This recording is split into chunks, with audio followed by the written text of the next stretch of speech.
വടക്ക് കിഴക്കൻ സംസ്ഥാനങ്ങളിൽ മഴക്കെടുതിയുണ്ട് എന്നാണ് ഞങ്ങളുടെ ദില്ലി ബ്യൂറോ റിപ്പോർട്ട് ചെയ്യുന്നത്.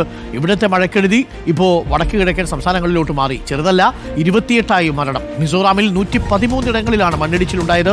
മണിപ്പൂരിൽ ഇംഫാൽ നദി കരകവിഞ്ഞൊഴുകുകയാണ്. അരുണാചൽ പ്രദേശിൽ 117 വീടുകൾ തകർന്നിട്ടുണ്ട്. സിക്കിമിൽ റോഡുകൾ തകർന്ന് വിനോദസഞ്ചാരികളിൽ അടക്കം കുടുങ്ങിയിട്ടുണ്ട് എന്നാണ് ലഭിക്കുന്ന വിവരം. നോബൽ ബാരിക്കാരൻ ചേരുന്നു. നോബൽ ബാരിക്കാരൻ, വടക്ക് കിഴക്കൻ മേഖലകളിലൊക്കെ കനത്ത മഴയാണോ ഇപ്പോഴും പെയ്യുന്നത്? കെടുതികൾ രൂക്ഷമാണോ? Good morning.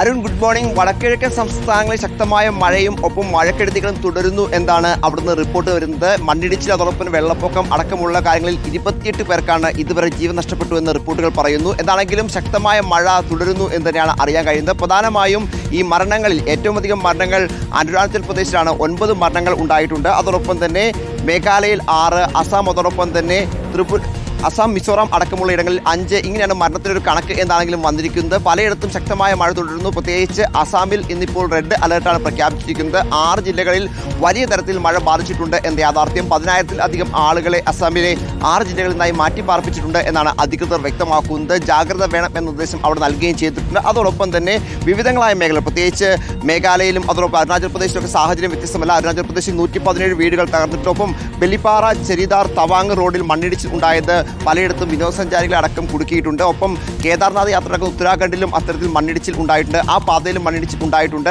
സിക്കിമിലാണെങ്കിലും സാഹചര്യം വ്യത്യസ്തമല്ല. സിക്കിമിലും വലിയ തരത്തിൽ തന്നെ ഇത് ബാധിച്ചിരിക്കുന്നു, മഴ ബാധിച്ചിരിക്കുന്നു. മേഘാലയയിൽ 25 ഗ്രാമങ്ങളിലെ 10,000-ലധികം അടുത്ത് വരുന്ന ആളുകളെ മാറ്റി പാർപ്പിച്ചു എന്ന റിപ്പോർട്ടാണ് അവിടെ നിന്ന് പുറത്തേക്ക് വരുന്നത്. വരും മണിക്കൂറുകളും മഴ തുടരും എന്ന് അറിയാൻ കഴിയും. ജില്ലകൾ തിരിച്ചും പലയിടത്തും റെഡ്, ഓറഞ്ച് അലർട്ടുകളൊക്കെ ഇപ്പോഴും തുടരുകയും ചെയ്യുന്നുണ്ട്.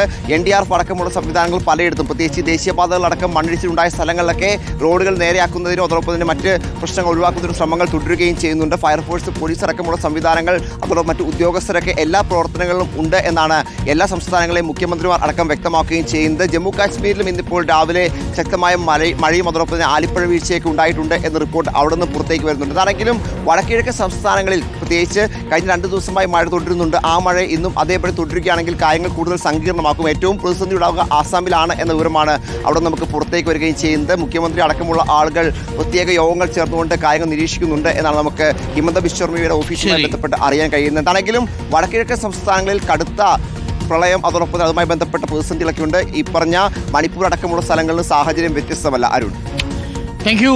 നോബിളാണ് വിവരങ്ങൾ നൽകിയത്. വടക്ക് കിഴക്കൻ സംസ്ഥാനങ്ങളിൽ കനത്ത മഴയാണ്. അവിടെ മണ്ണിടിച്ചിലും അതേപോലെ പുഴ, ഈ ഇംഫാലിലൊക്കെ നദികൾ കരകവിഞ്ഞൊഴുകുന്നതും ഒക്കെയുണ്ട്. 113 ഇടങ്ങളിലാണ് മണ്ണിടിച്ചിലുണ്ടായത് ഇംഫാലിൽ എന്ന് പറയുമ്പോൾ വടക്ക് കിഴക്കൻ സംസ്ഥാനങ്ങളിൽ എന്നുള്ളതാണ് അറിയാൻ സാധിക്കുന്നത്.